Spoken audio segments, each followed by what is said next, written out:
Chrétien, je crois que tu n'es pas là au hasard, par hasard ce soir et Dieu veut te toucher. Est-ce que tu le crois ce soir? Alléluia, on se réjouit de la présence de Dieu au milieu de nous ce soir. Dieu veut nous toucher, Dieu entend ton cri, Dieu entend ta souffrance, Dieu entend ton besoin et Dieu est là au milieu de nous ce soir et il veut faire quelque chose dans ta vie. Et je t'encourage à croire à cette volonté de Dieu de manifester sa gloire, de manifester sa puissance dans sa vie. Dieu entend le cri du monde, il entend la souffrance du monde. Dieu n'est pas indifférent à tout ce qui se passe en ce moment et il entend ton besoin. La Bible nous dit que sa main n'est pas trop dure pour nous sauver et Dieu entend ton besoin. Et je voulais te dire ce soir que si Dieu n'a pas envoyé d'économistes parce que les besoins économiques sont là, c'est que Dieu avait un autre plan.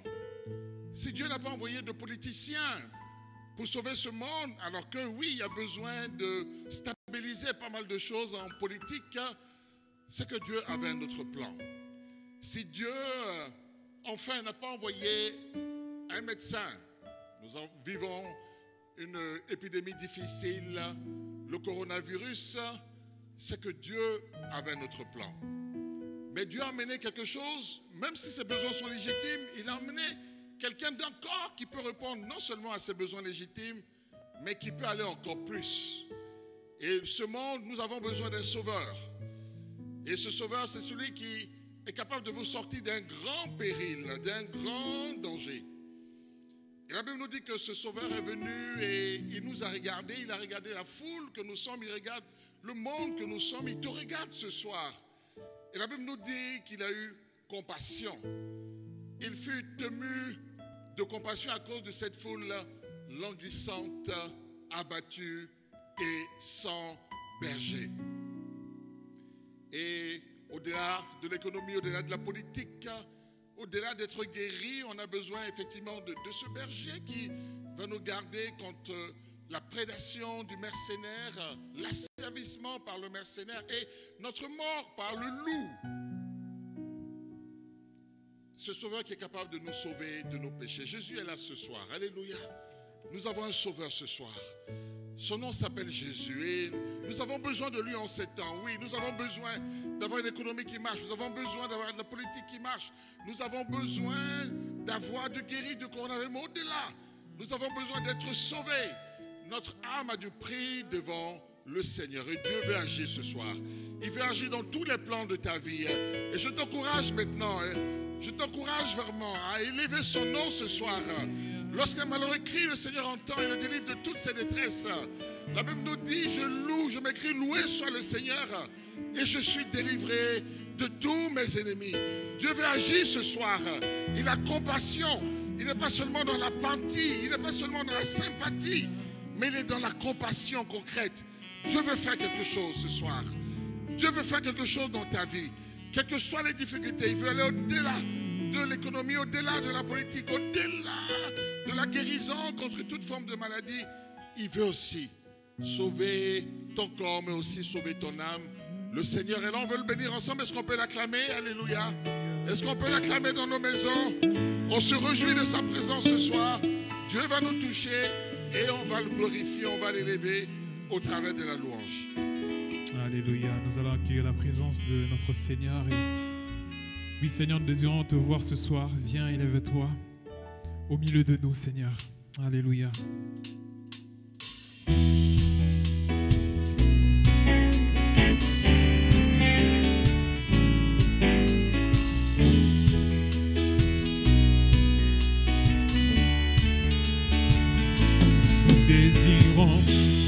Désirons, Seigneur, une seule chose aujourd'hui. Alors que nous chantons, viens transformer. Nous désirons, oui,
Merci Seigneur parce que avec toi à nos côtés, Seigneur, nous pouvons tout.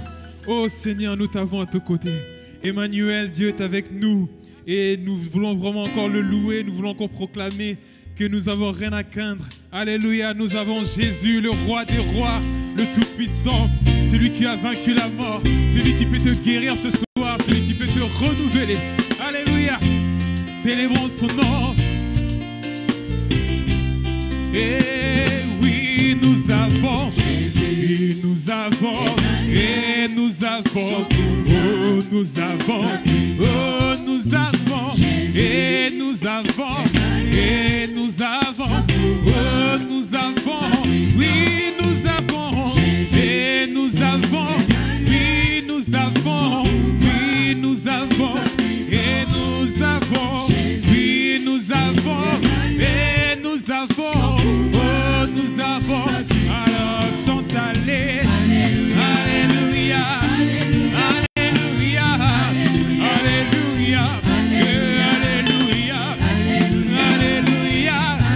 alléluia, alléluia, oui nous avons, et nous avons, oui nous avons, oui nous avons, oh nous avons, oui nous avons, et nous avons, oh nous avons, oh chante allez, alléluia, alléluia, alléluia, alléluia, alléluia, alléluia, alléluia, et nous vainquons, oui nous vainquons, et nous vainquons, et par le nom, oui nous vainquons, oui nous vainquons, nous vainquons, oh nous vainquons, et chante allez, alléluia, alléluia, alléluia, alléluia, alléluia, alléluia, alléluia, encore nous vainquons, oui nous vainquons, c'est vrai nous vainquons, oui par le nom, oh nous vainquons, et nous vainquons, oh nous vainquons, oh par le nom, oh chante allez, alléluia, alléluia, alléluia, alléluia, alléluia, alléluia, alléluia, et alléluia, alléluia, alléluia,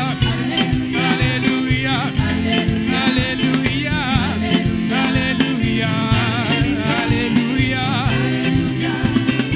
alléluia, l'heure de la victoire et de la vérité a sonné dans ton cœur, que Jésus soit loué. L'heure de la victoire et de la vérité a sonné dans ton cœur, que Jésus soit loué. L'heure de la victoire et de la vérité a sonné dans ton cœur, que Jésus soit loué. Oui, l'heure de la victoire et de la vérité a sonné dans ton cœur, que Jésus soit loué. Oui, que Jésus soit loué. Oui, que Jésus soit loué. Oui, que Jésus soit loué. Oui, que Jésus soit loué. Oui, l'heure de la victoire et de la guérison a sonné dans ton cœur, que Jésus soit loué. L'heure de la victoire et de la guérison a sonné dans ton cœur, que Jésus soit loué. L'heure oui, et de la guérison a sonné dans ton cœur, que Jésus soit loué. Oui, c'est l'heure. C'est l'heure. Que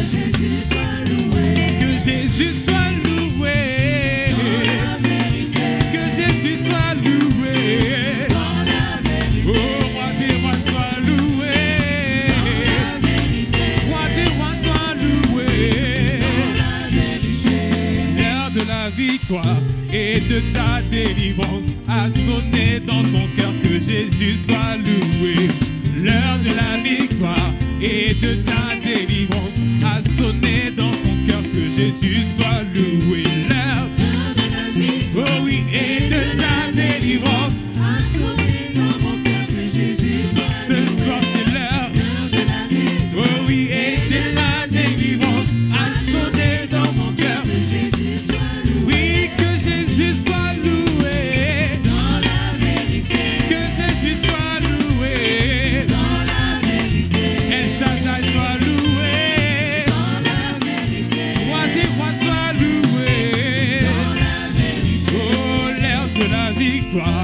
et de la providence a sonné dans mon cœur, que Jésus soit loué. L'heure de la victoire et de la providence a sonné dans mon cœur, que Jésus soit loué. L'heure de la victoire, oh oui, et de la providence a sonné dans mon cœur, que Jésus soit loué. oh oui, l'heure de la victoire, oh oui, et de la providence a sonné dans mon cœur, que Jésus soit loué. oui, que Jésus soit loué. Dans la vérité, Oh, que Jésus soit loué. dans la vérité, Roi des rois soit loué. dans la vérité, Roi des rois soit loué.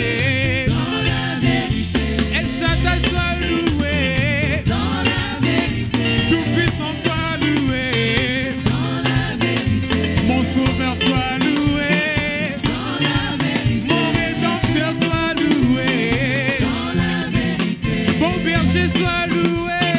dans la vérité, Bon berger soit loué. dans la vérité, Au papa soit loué. dans la vérité, Au Seigneur soit loué. dans la vérité, Au roi des rois soit loué. dans la vérité, Au tout-puissant soit loué. dans la vérité, Oui, Jésus soit loué.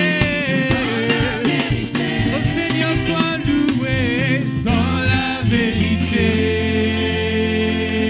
vérité. Alléluia, oh oui Seigneur, en vérité nous reconnaissons que tu es notre Seigneur, tu es notre Sauveur, tu es celui qui pourvoit, tu es celui qui nous guérit Seigneur. Car ta parole est vraie Seigneur et ne faillit jamais Seigneur. Merci Seigneur pour cette vérité qui nous libère Seigneur de toutes choses. Éternel Dieu, tu es saint, tu es au-dessus de toutes choses Seigneur, nul n'est comme toi. Tu es élevé au-dessus de tout nom Seigneur. Et nous voulons vraiment t'adorer Seigneur, parce que tu es digne Seigneur d'être adoré. Seigneur, nous voulons Seigneur se sentir libre de nous prosterner Seigneur si nous voulons le faire. Seigneur, tous les peuples t'adorent Seigneur. Les anges t'adorent Seigneur et reconnaissent Seigneur vraiment que tu es celui qui est Seigneur. Et nous voulons élever nos voix encore ce soir. Sois élevé Seigneur, sois exalté, sois loué, sois exalté Seigneur. Alléluia.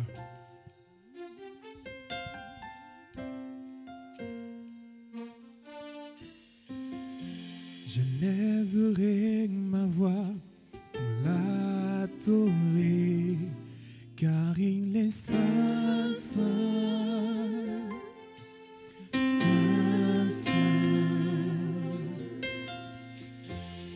Il est digne de gloire et de louange. Nous chantons saint, saint, saint. Je louerai l'agneau de Dieu qui est sur le trône. Je l'adorerai, lui seul, car il en est digne. Il est celui qui était, qui est, qui vient. Je chanterai devant le trône à jamais. À jamais. Tous les anges l'adorent et se prosternent et en chantant saint, saint, saint, saint.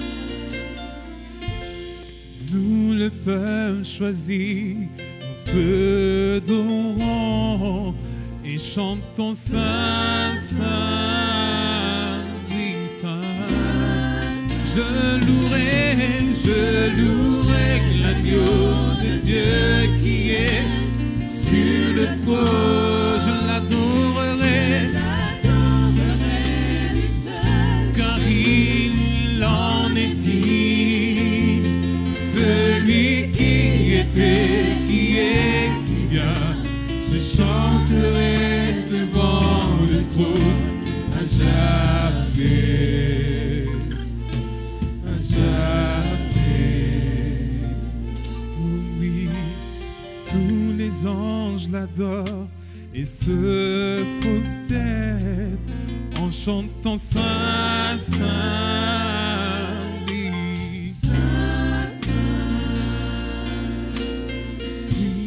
Nous, le peuple choisi, nous t'adorons, oui, car tu es, oui, tu es saint. Je louerai l'agneau de Dieu qui est sur le trône. Je l'adorerai.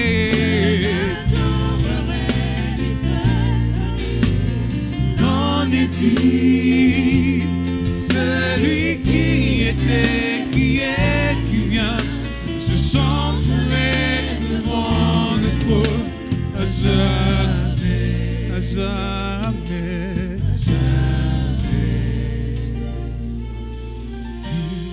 Jésus, tu es saint, élevé, Seigneur, en majesté, oui, nous chantons Saint, Saint, Saint, Saint, nous chantons Saint, Saint, nous chantons Saint, Saint, Saint.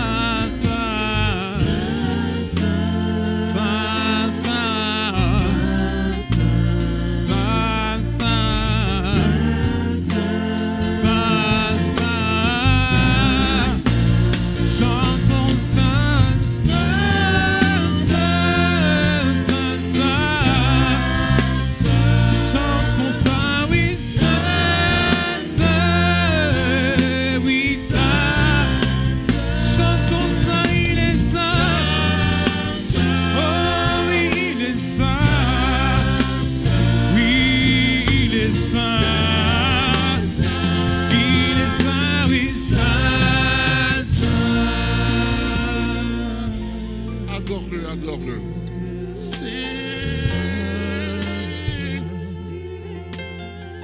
Jésus, tu es saint.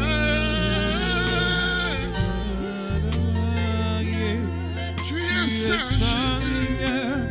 Tu es élevé au-dessus de tout nom. Qui est comparable à toi, Seigneur? Nous élevons ton nom, Seigneur. Nous glorifions ton nom. Nous te rendons toute gloire. Parce que tu as eu compassion de nous, Seigneur. Tu as vu la souffrance et la peine de ton peuple. Tu as laissé ton trône de gloire et tu es descendu au milieu de nous. Seigneur, merci.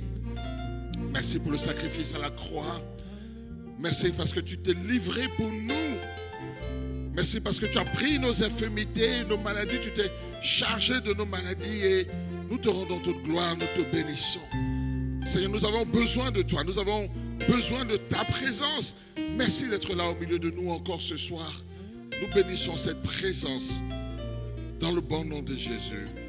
Amen, amen. On va acclamer le Seigneur, alléluia.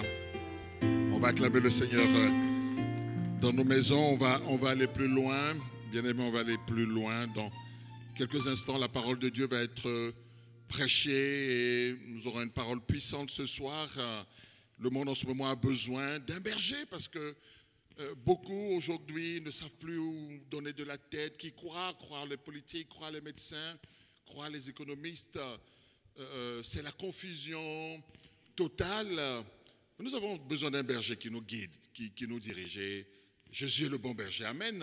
En lui, nous avons une parole claire, une parole qui nous guide vers le bon chemin et nous dirige vers les eaux paisibles. Et Jésus est là aussi pour répondre à d'autres de nos besoins. Il est le grand médecin. Il saura aussi répondre à nos difficultés économiques. Il est là. Sa parole, sa puissance est là pour nous porter dans toutes les difficultés que nous avons. C'est le bon berger. Amen. Alléluia. Est-ce qu'on peut acclamer le Seigneur? Merci pour sa présence. Alléluia. Dans quelques instants, on va présenter le serviteur de Dieu qui est là encore ce soir au milieu de nous et il apportera une parole vivante de la part du Seigneur. Amen. Amen. Avant ça, je voudrais donner quelques nouvelles de la vie de l'Église. Donc, soyons attentifs. Si vous n'étiez pas là mardi, mais avant, bien sûr, de donner ces éléments de la vie de l'Église, je voudrais accueillir ceux qui nous visitent pour la première fois, ceux qui se connectent pour la première fois aujourd'hui. Soyez bénis, le Seigneur est avec vous, vous n'êtes pas là par hasard et dans quelques instants, le Seigneur va vous toucher. Maintenant, à son peuple, je voudrais vous donner quelques nouvelles de la vie de l'Église. Alors, cette semaine, nous voudrons vous rappeler que nous entrons dans 3 jours d'évangélisation, vendredi soir à 20h30, samedi soir à 20h30 et dimanche à 9h. Un flyer est disponible, vous avez peut-être reçu sur les réseaux sociaux, dans votre boîte aux mails, pour que nous puissions largement diffuser l'invitation autour de nous. Alors, si vous étiez au culte dimanche, vous avez entendu cette parole qui nous a tous bénis. C'est le temps.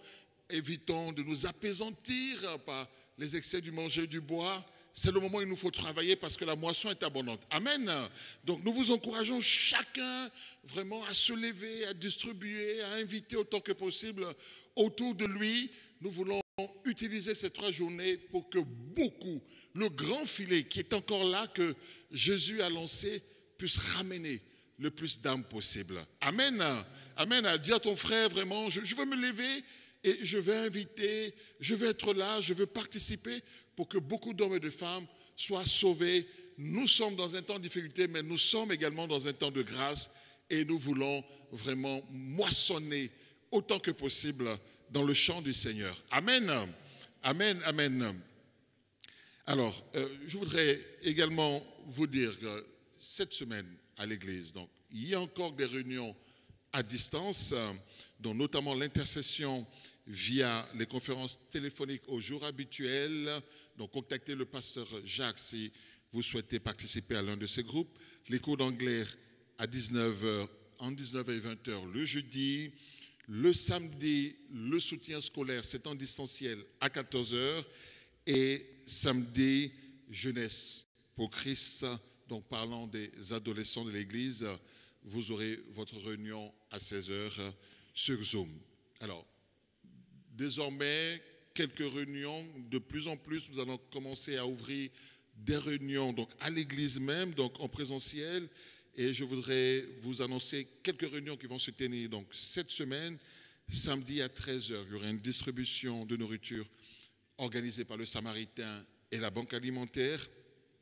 Dimanche 20 décembre, c'est très important pour toutes les familles en difficulté dans l'église. La Banque alimentaire prépare donc un colis de Noël et ce colis sera donc distribué dimanche 20 décembre à midi. Donc si vous avez ce besoin-là, n'hésitez pas à être là.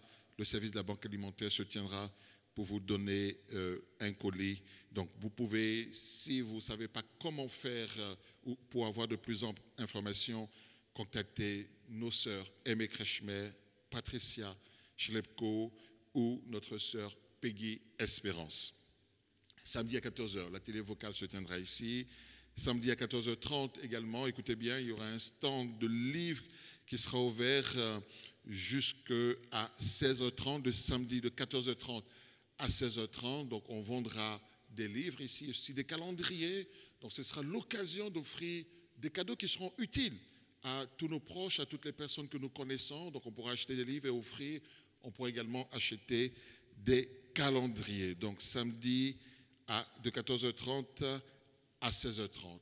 La chorale aussi va reprendre ses répétitions. Donc tous les équipiers de la chorale, vous êtes convoqués samedi à 16h ici même.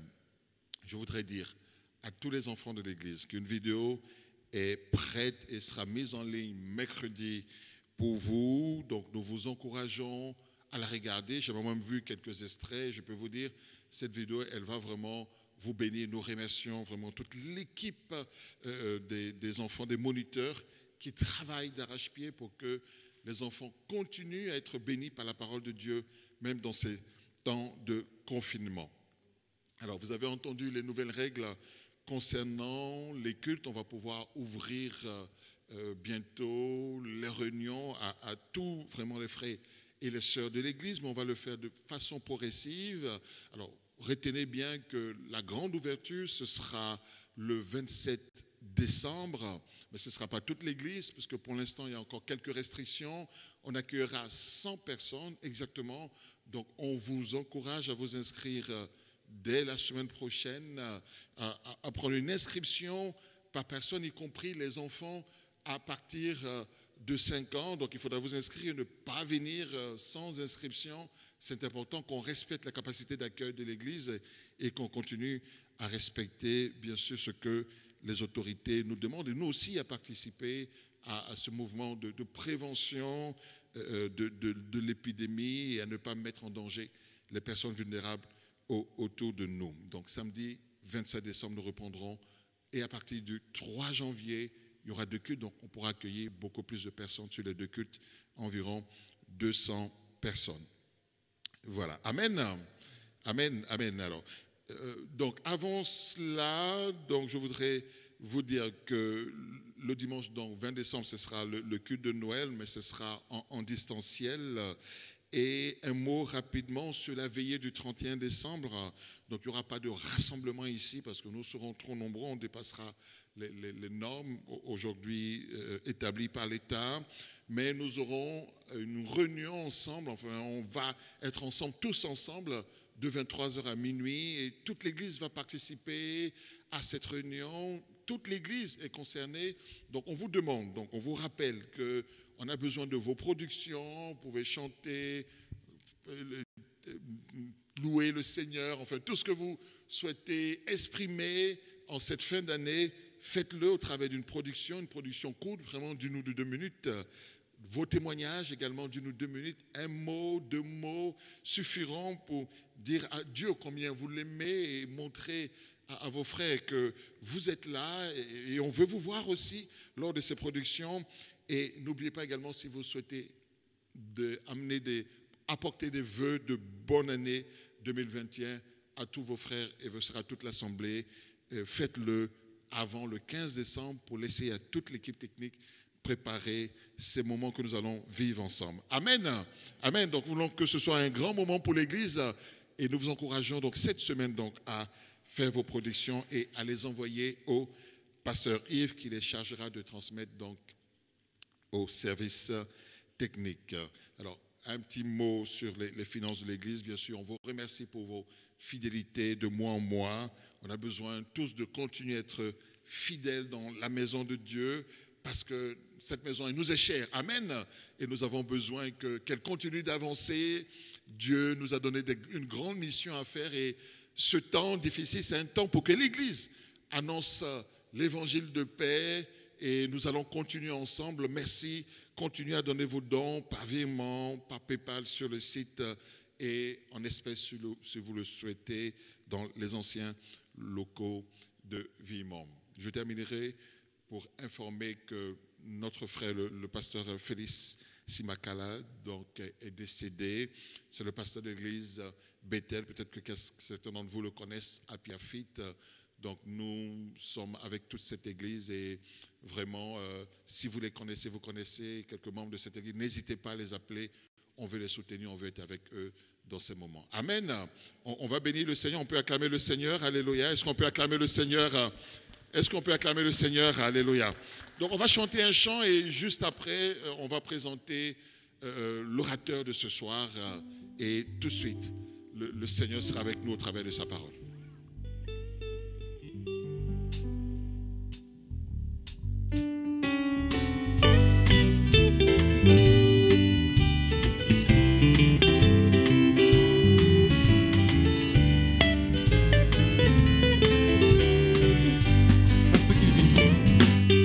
Ce qu'il dit, je n'ai rien à craindre, mais l'endemain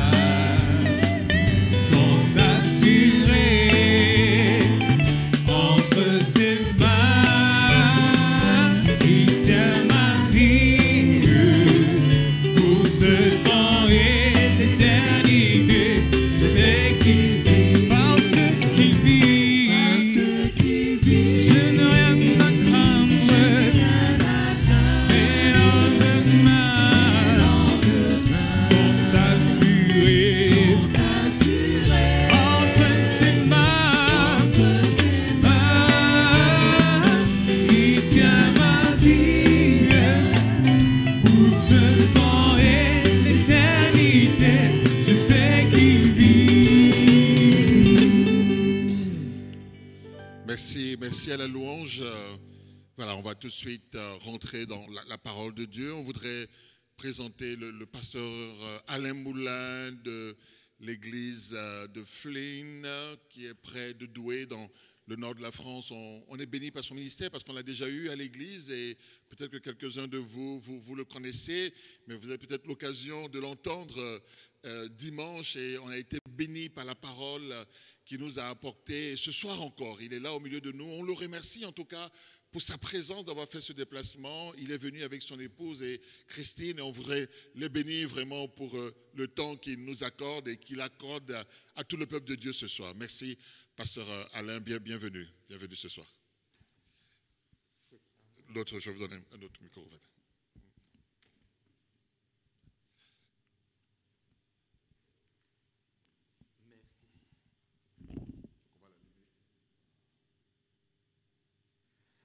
Voilà, merci beaucoup. Très heureux d'être avec vous encore ce soir et de pouvoir partager la parole de Dieu. C'est tellement bon. Je me suis réjoui avec notamment le dernier chant. Et je vais enlever le masque. Hein. Voilà, vous me reconnaissez ? On s'est vu dimanche pour celles et ceux d'entre vous qui étiez là. Si vous êtes là pour la première fois, ça ne vous dit pas grand-chose que j'ai le masque ou que je ne l'ai pas. Mais en tout cas, pour moi, c'est plus facile. C'est quand même, franchement, c'est quand même étonnant. Hein. On s'habitue. Et là, je suis en train de me dire, Alain, il ne faut pas que tu t'habitues à ça. Parce que moi, je n'ai pas envie de passer toute ma vie avec un masque sur la tête. Hein. Voilà, je vous transmets les salutations de l'église de Flins dans le Nord, dans les Hauts-de-France, où nous travaillons avec mon épouse Christine depuis déjà quelques années. Nous avons la joie de voir cette église grandir, de voir simplement des hommes et des femmes découvrir Jésus et avoir une vie qui est transformée. Alors, ce sont des gens qui viennent du monde, et puis ce sont également parfois des frères et sœurs qui, pendant un temps, ont marché avec Dieu et puis se sont laissés aller. Et puis Dieu, à nouveau, dans son immense amour, les a saisis, les a relevés, les a renouvelés. C'est tellement réjouissant de voir ce Seigneur qui agit. Oui, nous vivons des temps difficiles, et je ne veux pas revenir ce soir sur le message de dimanche matin, mais nous vivons des temps difficiles, mais ce sont des temps de gloire. Ce sont des temps de gloire, et ce sont surtout des temps d'espoir. Ce sont des temps d'espoir. Il y a encore de l'espérance pour toi. Je ne sais pas si vous êtes là comme enfant de Dieu, qui marchez avec Dieu depuis déjà un certain temps, ou si vous êtes là pour une des toutes premières fois. Mais quelle que soit votre situation, quel que soit votre état ce soir, mon message pour vous est un message d'espoir. Il y a de l'espoir. C'est d'ailleurs le titre que je donne à ce message, vraiment spécial pour vous ce soir. Ce titre est tout simple, tant qu'il y a des eaux, il y a de l'espoir. Je sais que vous n'avez pas tout à fait dit cela. Hein. Vous vous êtes rappelé ce dicton, tant qu'il y a de la vie. Mais là, ici, pour moi, ce soir, le texte sur lequel on va s'arrêter, il m'a inspiré pour ce titre-là. Tant qu'il y a des os, il y a de l'espoir. O-S, les os. Tant qu'il y a des os, il y a de l'espoir. Est-ce qu'on peut lire ensemble dans le livre d'Ézéchiel, dans l'Ancien Testament? Nous citerons des passages du Nouveau Testament également, mais j'aime ce passage particulier du prophète Ézéchiel au chapitre 37, où nous lisons ensemble à partir du verset 1er. « La main de l'Éternel fut sur moi, et l'Éternel me transporta en esprit et me déposa dans le milieu d'une vallée remplie d'ossements. Il me fit passer auprès d'eux tout autour, et voici, ils étaient fort nombreux à la surface de la vallée, et ils étaient complètement secs. Il me dit, « Fils de l'homme, ces eaux pourront-ils revivre ?» Je répondis, « Seigneur éternel, tu le sais. » Juste une petite parenthèse, entre nous, à sa place, on aurait probablement répondu comme Ézéchiel. Hein. Dans ce genre de situation, là où on voit des os desséchés, et puis que Dieu nous dit, « Est-ce que ces eaux-là peuvent revivre ?» Ils peuvent revivre peut-être sur Internet ou revivre par un montage spécifique, mais en réalité reprendre vie, non, c'est pas possible, ils sont secs. Mais Seigneur, toi tu sais tout. Hein. Il s'est pas aventuré beaucoup, hein, Ézéchiel. Il n'a pas pris de risque en disant, Seigneur, toi tu le sais. Verset 4, nous continuons. Il me dit, prophétise sur ces eaux et dis-leur, ossements desséchés, écoutez la parole de l'Éternel. Ainsi parle le Seigneur. L'Éternel à ces eaux, Voici, je vais faire entrer en vous un esprit et vous vivrez. Je vous donnerai des nerfs, je ferai croître sur vous de la chair, je vous couvrirai de peau, je mettrai en vous un esprit et vous vivrez. Et vous saurez que je suis l'Éternel. Je prophétisais selon l'ordre que j'avais reçu, et comme je prophétisais, il y eut un bruit, et voici, il se fit un mouvement, et les os s'approchèrent les uns des autres. Je regardais, voici, il leur vint des nerfs, la chair crut, et la peau les couvrit par-dessus, mais il n'y avait point en eux d'esprit. Alors il me dit, prophétise, parle à l'esprit. Prophétise, fils de l'homme, et dis à l'esprit, ainsi parle le Seigneur l'Éternel. Esprit, viens des quatre vents, souffle sur ces morts, et qu'ils revivent. Je prophétisais selon l'ordre qu'il m'avait donné, et l'esprit entra en eux, et ils reprirent vie. Ils se tinrent sur leurs pieds, c'était une armée nombreuse, très nombreuse. Et il me dit, fils de l'homme, écoutez bien, ces eaux, c'est toute la maison d'Israël. Voici, ils disent, nos eaux sont desséchées. Notre espérance est détruite. Nous sommes perdus. Prophétise donc et dis-leur, ainsi parle le Seigneur l'Éternel. Voici, j'ouvrirai vos sépulcres, je vous ferai sortir de vos sépulcres, ô mon peuple, et je vous ramènerai dans le pays d'Israël. Et vous saurez que je suis l'Éternel, lorsque j'ouvrirai vos sépulcres et que je vous ferai sortir de vos sépulcres, ô mon peuple. Je mettrai mon esprit en vous et vous vivrez. Je vous rétablirai dans votre pays et vous saurez que moi, l'Éternel, j'ai parlé et agi, dit l'Éternel. Est-ce que ce n'est pas une parole extraordinaire? Est-ce que ce n'est pas une parole pleine d'espérance? Le monde dans lequel nous vivons et l'époque dans laquelle nous nous situons, vous et moi, c'est une époque où tout est désespéré. On a le sentiment que plus rien ne va. On a beau entendre nos politiciens et les spécialistes essayer de nous encourager et de nous dire « Ne vous inquiétez pas, tout va aller pour le mieux ». Oh, frère, sœur, peut-être ami qui est là, tu te dis « Cette parole-là, je n'y crois plus aujourd'hui ».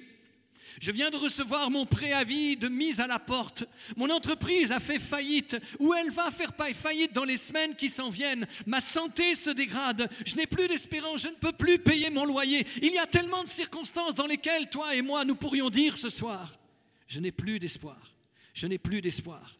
Ami, si tu es là pour une toute première fois et que tu penses que c'est le hasard qui t'a conduit sur ce site et que tu écoutes ce message, il y a une parole de Dieu pour toi, même si tu as le sentiment de vivre ce que vivait Ézéchiel lorsqu'il a vu ses ossements desséchés. Je suis foutu, fini, il n'y a plus d'espoir pour moi. Laisse-moi te dire que tant qu'il y a des eaux, il y a de l'espoir. Je ne veux pas m'étendre sur les thèmes qui sont utilisés dans ce passage de la parole de Dieu. Je ne veux pas m'arrêter ce soir sur le Dieu qui va faire pousser les nerfs, qui va mettre la chair, qui va remettre de la peau, qui va remettre son esprit. J'aimerais simplement m'arrêter sur un aspect particulier. C'est ce que Dieu m'a donné pour vous ce soir. Dieu m'a dit simplement, je veux que tu parles à des hommes et des femmes qui sont comme le peuple d'Israël, dans l'état dans lequel se trouvait le peuple d'Israël au moment où Ézéchiel va prophétiser. Ézéchiel n'était pas un paléontologue. Il ne s'est pas retrouvé dans une vallée d'ossements en se disant « Waouh, super! Oh, tous ces os qui sont là !» Ça, c'est le rêve de tout paléontologue. J'ai lu un petit article de journal dernièrement, c'est le Point qui révélait cela. En août 2020, une paléontologue a fait une découverte accidentelle. Elle était sur une île écossaise du nom de Eigg. Et elle a tout simplement, elle s'est accrochée sur un os fossilisé qui provenait probablement d'un membre inférieur d'un stégosaure. Et là, je sais, vous êtes en train de vous dire, pour ceux qui étaient là dimanche matin, vous êtes en train de vous dire, il est en train encore de retomber dans les airs paléontologiques et tout. Non. Cette paléontologue s'est dit, oh, ces os qui sont là, ils sont la preuve qu'il y a eu une vie autrefois. Mais laissez-moi vous dire que le royaume de Dieu et l'Église de Jésus-Christ n'est pas un musée dans lequel sont affichés des éléments, que ce soit de la nature, des os, que ce soit des squelettes ou n'importe quoi d'autre. que l'on considère, que l'on peut parfois admirer en se disant « Waouh, j'aurais tellement voulu vivre cette époque-là, j'aurais tellement voulu connaître cet artiste qui a peint ce tableau, qui a fait cette statue. » C'est un musée, et un musée nous parle de mort.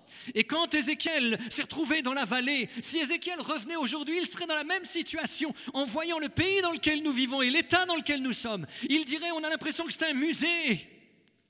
C'est un musée. Ici et là se dressent des éléments qui nous permettent de dire, il y a eu autrefois une vie extraordinaire. Il y a eu autrefois de l'espoir. Il y a eu autrefois quelque chose qui semblait répondre aux aspirations et au bien-être, au confort du monde.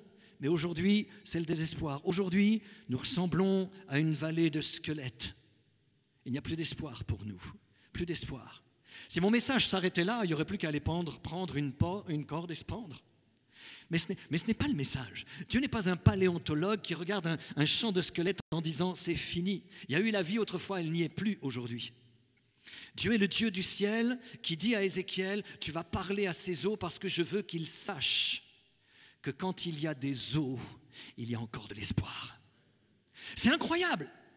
Pourquoi les eaux? Dieu m'a interpellé par ce passage et par cette notion d'os dans la Bible, dans l'Ancien Testament. Rappelez-vous Joseph, quand il est là comme principal personnage en Égypte et qu'il sent que sa mort va arriver, il interpelle la population israélienne qui va sortir maintenant, qui est sortie et puis qui est là du moins en Égypte, et il va leur dire, plus tard Dieu vous fera sortir et vous ne laisserez pas mes eaux ici, vous les prendrez avec vous et vous les amènerez dans le pays de la promesse. Pour Israël, il n'était pas question de s'incinérer ou de faire quoi que ce soit, et je ne veux pas m'étendre sur ce sujet-là. Simplement parce que pour eux, à partir du moment où il y a des os, cela signifie qu'il y a encore... Pour eux, c'était comme si... Ils parlaient déjà de la résurrection. Ils se disaient, s'il y a un os ici, cela signifie qu'un jour, Dieu redonnera la vie. Dieu redonnera la vie. Et c'est exactement le thème de ce message d'Ézéchiel. S'il y a un os, il y a encore espoir de vie. Alors que se passe-t-il exactement dans ce passage de la parole de Dieu? L'Écriture nous dit ici que Dieu parle à Ézéchiel et va lui dire, écoute Ézéchiel, ces eaux-là, ça représente le peuple d'Israël. Oh, ok, ça représente le peuple d'Israël. Mais qu'est-ce qui se passe avec le peuple d'Israël? Eh bien, le peuple d'Israël, à cette époque-là, il vit en déportation. Laissez-moi vous préciser ceci. Il n'est pas en déportation dans la même situation que lorsqu'il était esclave en Égypte. Il est en déportation, il est expatrié, et là où vit à ce moment-là le peuple d'Israël, c'est un peuple qui a réussi son insertion dans le pays dans lequel ils sont dispersés. Ils ont réussi leur insertion. Professionnellement, ils ont réussi. Ils sont établis, ils ont leur maison, ils ont leur foyer. Certains d'entre eux sont même élevés au niveau politique, au niveau social. Ils ont absolument tout, sauf que dans cette abondance dans laquelle ils vivent, il y a quelque chose au fond d'eux-mêmes qui vient leur dire « ce n'est pas à cela que nous sommes appelés. Notre place ici, ce n'est pas la place dans laquelle Dieu nous veut. » Et c'est là le message que Dieu m'a donné pour vous ce soir. Peut-être pour l'Église, peut-être pour toi frère ou sœur, peut-être pour toi ami qui est là et qui vit un petit peu comme le peuple d'Israël. Nous sommes malheureux là. Laissez-moi vous rappeler ceci. Israël n'est pas dans le pays où il est dispersé. Il n'est pas comme en Égypte où il était dans la servitude. Il est dans l'abondance. Et au milieu de cette abondance, comme dira le prophète, nous ressemblons à des morts.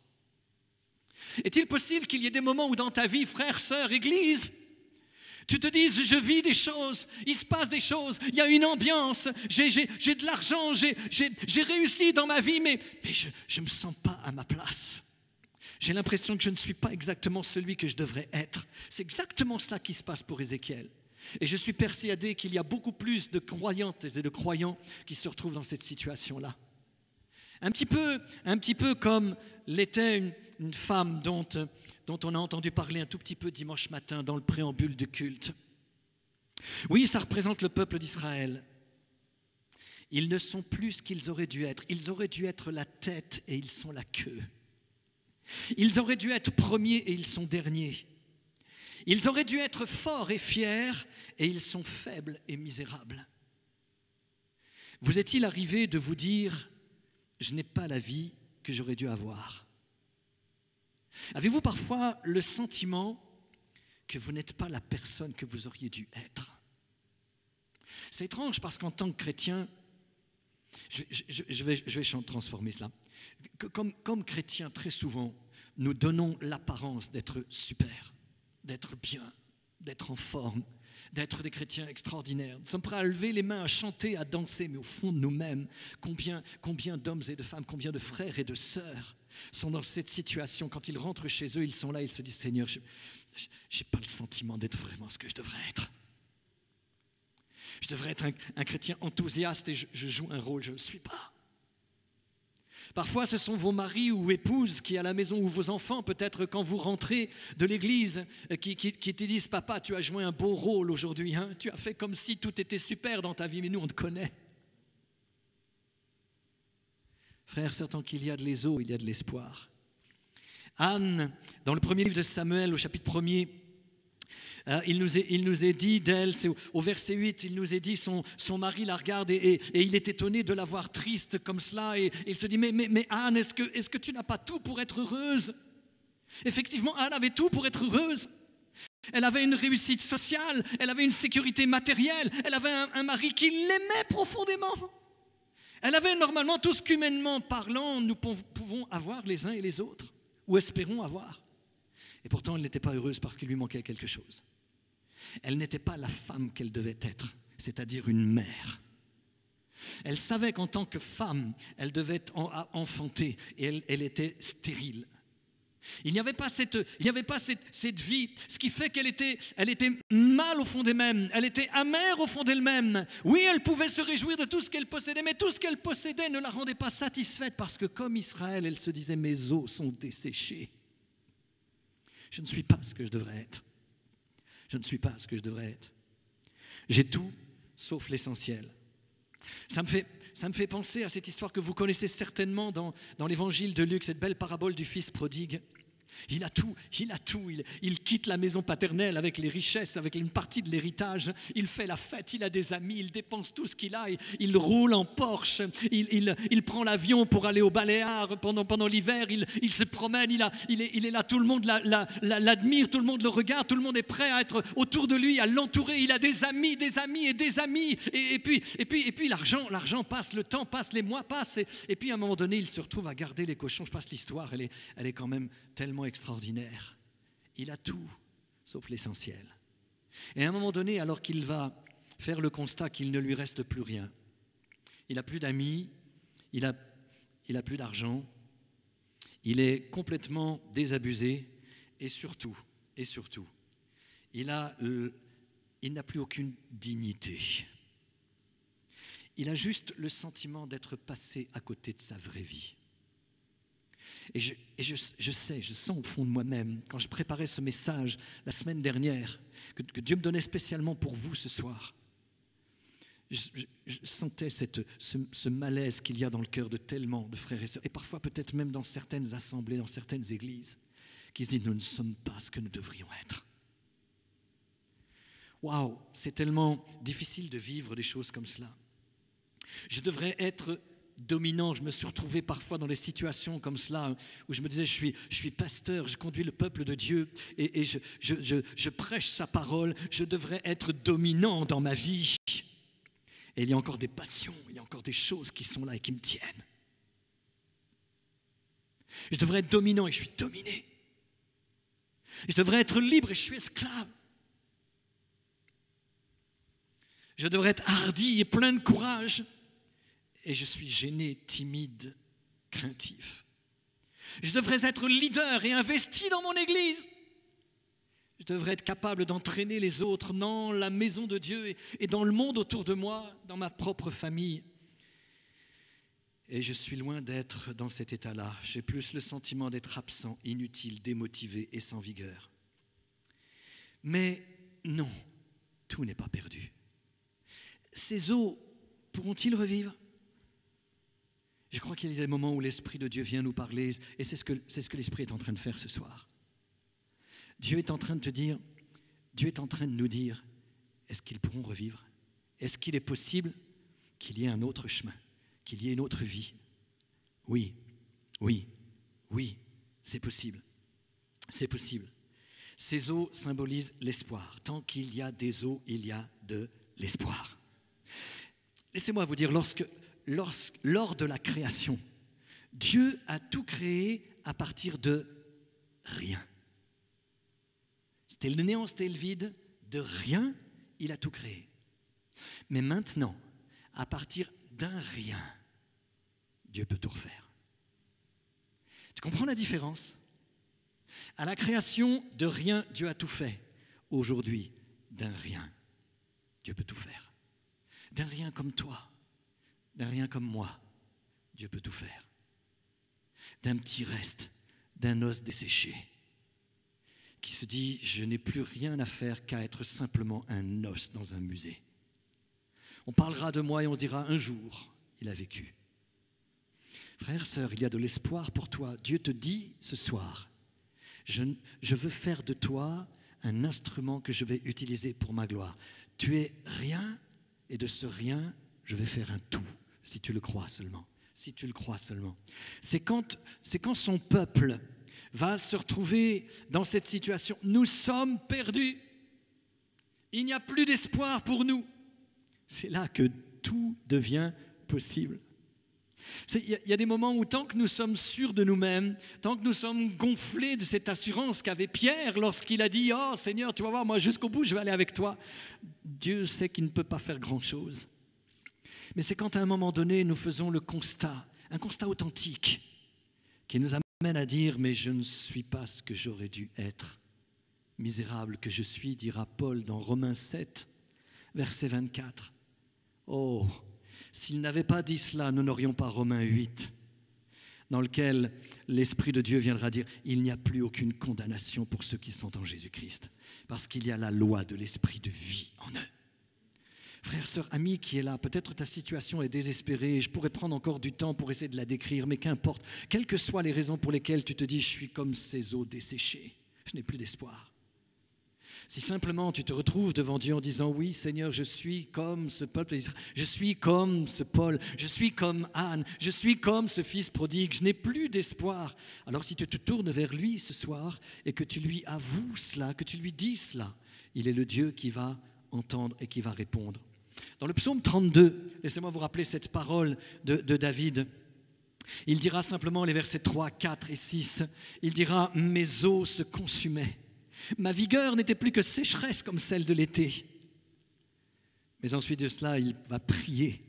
Et il conclura au verset 6 en disant « Que tout homme pieux te prie au temps convenable. » Vous savez quand est-ce que c'est le temps convenable? C'est quand on dit « Il n'y a plus d'espoir. » Amis, frères, sœurs, j'aimerais te dire ce soir, maintenant, en ce moment que tu es en train de te dire « il n'y a plus d'espoir pour moi », c'est le temps convenable. L'apôtre Paul dira « voici maintenant le jour du salut, voici maintenant le temps favorable ». Je veux te dire ce soir de la part de Dieu, c'est maintenant le temps favorable pour toi.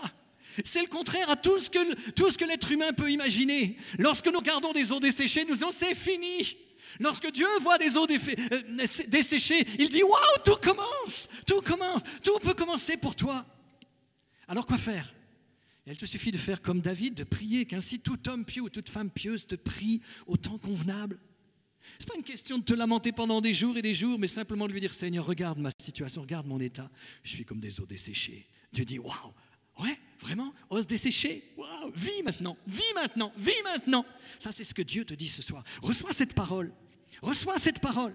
Le Fils de Dieu est venu afin que nous ayons la vie, et la vie véritable se trouve en lui. Jésus est venu pour que tu aies la vie et une vie en abondance, et il veut te la donner. Même si parfois tu traverses des périodes où, comme les 2 disciples sur le chemin d'Emmaüs, il y a une espèce de sentiment de déception. J'espérais bien qu'en donnant ma vie à Jésus, les choses seraient meilleures, et puis voilà, malheureusement, j'ai l'impression que les choses ne se passent pas exactement comme je l'aurais voulu. Tu penses que tu n'es pas où tu devrais. Tu penses que tu n'es pas ce que tu devrais être. Si le constat est fait, ne t'appuie-toi plus sur toi-même. Viens à Jésus. Viens à Jésus comme Anne, qui, anorexique, amère, va prier. Et Dieu va l'exaucer. Quelle que soit ta situation ce soir, ne laisse pas l'abattement t'abattre. Tourne-toi vers Jésus et dis-lui, Seigneur, viens me secourir. Sois comme le fils prodigue qui va revenir vers la maison de son père parce qu'il se rappelle, il se dit « Waouh, je ne suis pas ce que je devrais être, je ne suis pas où je devrais être, je ne suis pas comme je devrais l'être, je ne suis pas comme ce que Dieu a prévu pour moi. » Alors il se dit « Ouais, je sais ce que je vais faire, je vais retourner dans la maison de mon père. » C'est peut-être pour toi le temps, ce soir, de faire comme le fils prodigue et de venir « Je vais revenir vers mon père. » Peut-être tu as vécu une vie sans Dieu et aujourd'hui tu es écrasé. Il n'y a plus d'espoir, plus de solution, si ce n'est cette parole que tu entends ce soir. Viens vers Jésus. Dis-lui simplement « Seigneur, je t'ai délaissé, je t'ai méprisé. Je ne me suis pas soucié de toi pendant toute ma vie jusqu'à il y a quelque temps. Mais regarde, tout espoir est anéanti pour moi. Il n'y a plus que toi qui puisses faire quelque chose pour moi. » Si tu te tournes vers lui de cette façon, que tu t'adresses à lui de cette façon, alors il va te relever, il va te guérir. Il est celui qui n'éteint pas le lumignon qui fume. Il est celui qui te dit ce soir, ossement desséché, reprends vie, reprends vie. Viens simplement à lui. Approche-toi de lui, mets ta vie peut-être en règle avec lui. Et puis, voilà, pendant que nous allons simplement prendre un instant et prier. Pendant ce temps de prière, c'est l'occasion pour toi, frère, sœur, de venir à lui, comme tout à nouveau, et de lui dire, Seigneur, ma vie est comme un ossement desséché. Je ne suis pas vraiment à ma place. Je ne suis pas ce chrétien, cette chrétienne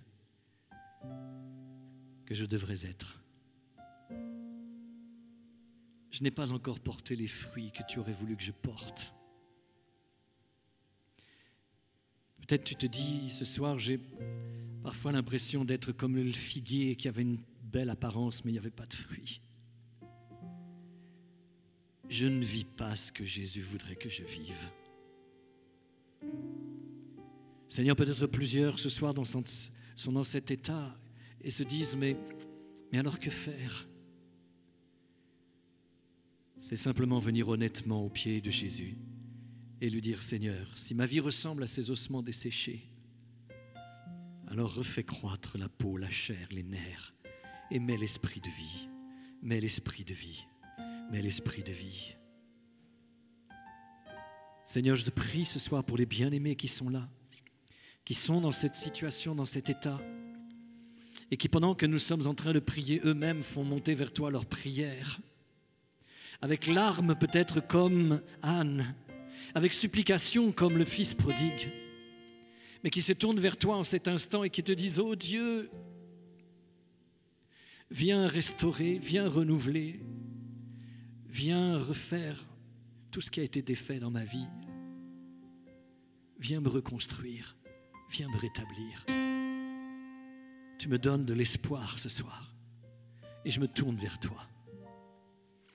Père, je te prie ce soir pour les amis qui sont là, qui sont peut-être aussi dans une situation désespérée. Et ce soir, il y avait ce message d'encouragement et d'espoir pour eux. Il n'y a aucune situation qui soit trop désespérée pour que Dieu ne puisse intervenir. Tant qu'il y a des eaux, il y a de l'espoir. Je prie ce soir que tu mettes ta main sur les amis qui sont là, qui se tournent aussi vers toi et qui te font cette prière dans la souffrance, dans les larmes, et qui te disent, oh Dieu, avec peut-être même énormément de doutes en se disant, est-ce que Dieu va vraiment m'entendre? Mais qui te disent, Seigneur, si tu m'entends, si ce que j'entends ce soir est vrai, alors regarde ma vie et interviens pour moi. Il n'y a plus que toi qui puisses faire quelque chose pour moi. Secours-moi, libère-moi, guéris-moi, délivre-moi. J'ai besoin de toi, j'ai besoin de toi. Si tu es un malheureux qui crie, l'Éternel va t'entendre et il va te délivrer ce soir. Il y a de l'espoir pour toi. Il y a de l'espoir pour toi. Père, au nom de Jésus, merci de mettre ta main et de bénir les amis qui sont là ce soir. Merci de bénir les frères et sœurs qui sont là et de restaurer ceux qui ont besoin de restauration, de guérir ceux qui ont besoin de guérison, de redonner l'espoir et la vie à ceux qui en ont besoin. Au nom de Jésus, au nom de Jésus. Et je te loue parce que tu le fais maintenant et pour ta seule et unique gloire. Au nom de Jésus. Amen. Amen. Que Dieu soit béni. Je voudrais simplement vous encourager. Il y a un numéro de téléphone sur lequel vous pouvez appeler, contacter des amis qui connaissent le CRC ici et faites leur part de ce que vous avez vécu ce soir. Que ce soit un témoignage pour la gloire de Dieu. Soyez bénis et à très bientôt.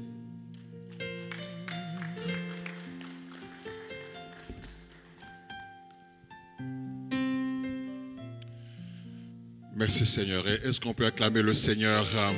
Est-ce qu'on peut acclamer le Seigneur? Amen.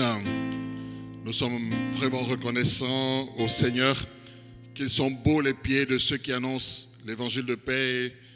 Vous savez toujours que lorsque l'on reçoit un serviteur de Dieu, nous demandons à ce que Dieu parle à l'Église, que Dieu nous parle. Et nous nous réjouissons de la parole que nous avons reçue de la part du serviteur de Dieu depuis dimanche. Et c'est vrai que, Pasteur Yves, nous avons reçu la même pensée pour présider, que Dieu regardait la foule, il regardait son peuple et il en a eu compassion.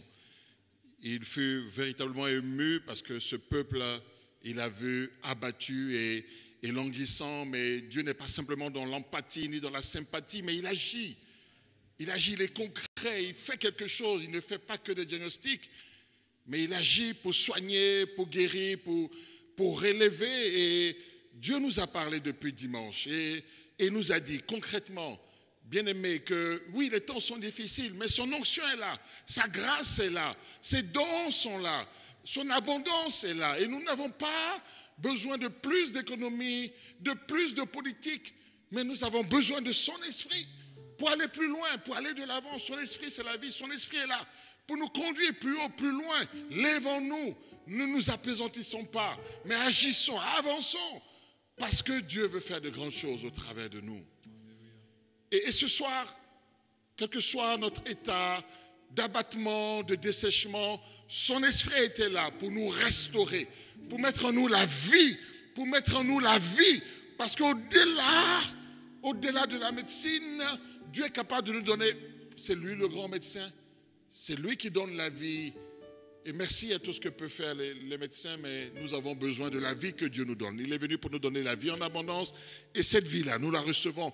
Quels que soient les eaux, quel que soit le dessèchement, Jésus, ce soir, nous a tous guéris. Est-ce qu'on peut acclamer le Seigneur? Alléluia. Est-ce qu'on peut bénir le Seigneur? Alléluia. On va chanter un chant vraiment pour nous réjouir de ces deux journées, ces deux jours vraiment où il nous a bénis dimanche encore ce soir au travers de son serviteur. Après on aura le temps de remercier son serviteur, mais on va bénir le Seigneur au travers de ce chant, et après on va lui dire merci et on va remercier son serviteur pour le temps qu'il nous a donné. Amen. Louons le Seigneur, acclamons le Seigneur et bénissons-le. Alléluia.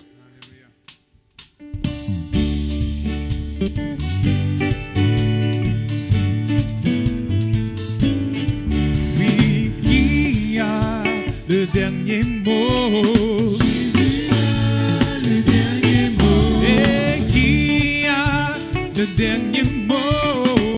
Jésus a le dernier mot. Lui qui peut tout transformer. Jésus peut tout transformer. Lui qui peut tout transformer. Jésus peut tout transformer. Jésus a transformé. Il a transformé ma vie. Il a ouvert un chemin devant moi. Jésus a transformé ma vie. Il a transformé ma vie. Il a ouvert un chemin devant moi. Jésus a le dernier mot. Oui, qui est mon Rédempteur. Jésus est mon Rédempteur. Et qui est le roi des rois.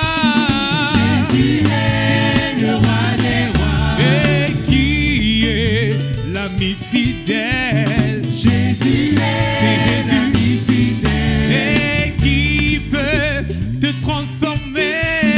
Jésus peut te transformer. Jésus a transformé ma vie. Il a transformé ma vie.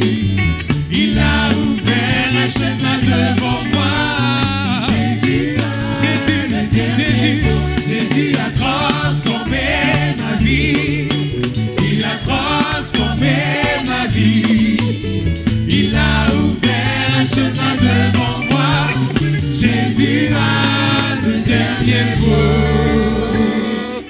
Amen. Le Seigneur a le dernier mot dans notre vie. Notre Rédempteur est vivant. Et il se lève toujours le dernier. Et il a ouvert un chemin pour toi, certainement. Nous t'encourageons à nous contacter. Nous allons vous aider à avancer dans le Seigneur.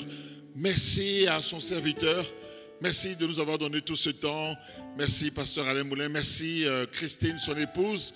Nous disons vraiment bien de choses à toute l'église de Flins. Nous sommes de cœur avec vous et nous continuerons aussi à vous soutenir dans la prière. Merci pour tout ce temps que vous avez donné, tout ce que vous avez apporté. Nous voulons bénir le peuple de Dieu et nous vous donnons rendez-vous vendredi, samedi, dimanche pour des temps bénis, des temps de gloire, d'évangélisation. Que le Seigneur soit avec vous. Soyez dans la paix et avançons dans la volonté de Dieu. Que Dieu vous bénisse.